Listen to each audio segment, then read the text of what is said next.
Hi, I'm Colin. In this module, we're going to be solving a particular inequality equation that involves absolute values. Now, recall that the traditional way of dealing with an absolute value is to treat it as two different cases, depending on whether the expression inside is positive or negative.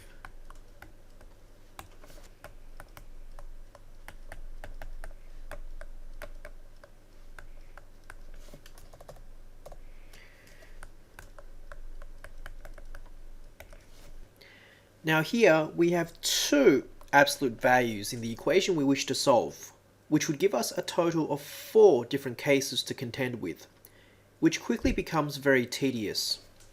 So for this question, rather than approach it from the traditional algebraic perspective, we're going to appeal to a very useful interpretation of absolute values that relates it to the notion of distance. This will allow us to understand the problem much more intuitively and arrive at the solution much quicker. The theory goes like this. Think of any two real numbers, a and b. Then if you look at the difference of a and b, in other words, one minus the other, and then take its absolute value, then this special expression has a very intuitive interpretation. It exactly represents the physical distance between these two numbers on the real number line. So if I draw the real number line, and I choose a to be somewhere, and b to be somewhere else, then the absolute value of their difference, taken in any order, is precisely this physical distance between the two numbers. That is, the expression tells me how far away these numbers are from each other on the real number line. Now, just a small note on this statement here. This fact can be proven algebraically, but it does make sense in the intuitive context of distance, because how far away A is from B should certainly be the same as how far away B is from A. Let's look at a quick example. The distance between the real numbers -5 and 3 is, using the above, given by the absolute value of their difference, which simplifies to the absolute value of -8, which is just +8.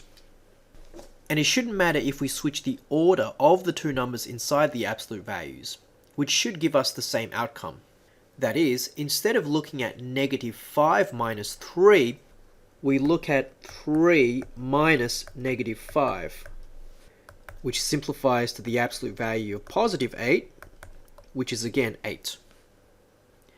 Now let's quickly make a sketch of the real number line to confirm these results. Let's say -5 is here and 3 is here. Well, just from observation, it's quite clear that the numbers -5 and 3 are 8 units away from each other. Okay, let's now move on to the original equation that we're trying to solve. Now, let me first rewrite the original equation as the following. Looking at the right-hand side of the equation, allow me to rewrite this plus here as a double negative.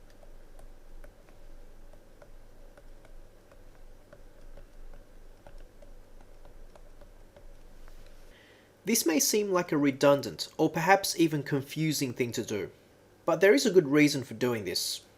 Both the left-hand side and the right-hand side are now in the form of the absolute value of one number subtract off another, which means we can use our distance interpretation of absolute values.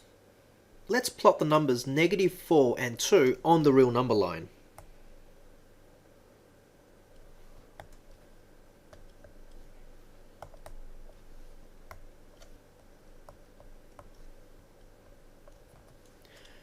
Now, we know that the left-hand side of the equation represents the distance between x and 2 on this real number line.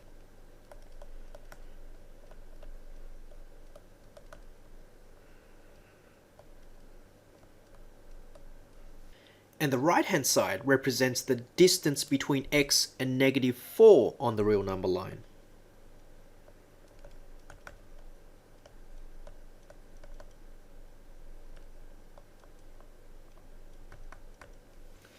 So, reading the equation in plain English, the equation is asking us to find numbers x whose distance to 2 is less than its distance to -4. To put this even more simply, what are the numbers that are closer to 2 than they are to -4?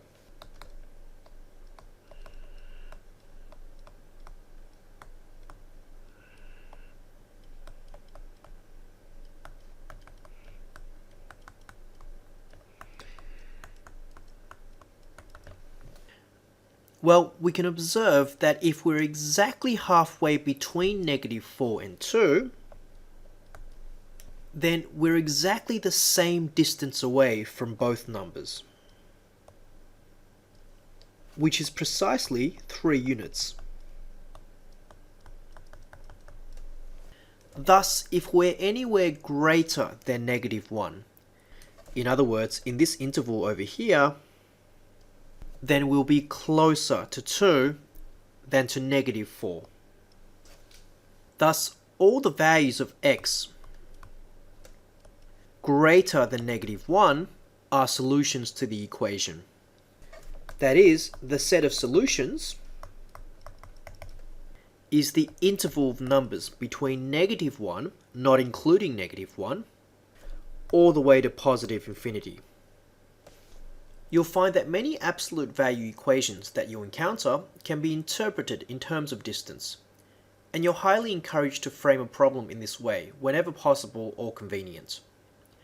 Alright, I hope you found that useful. See you next time.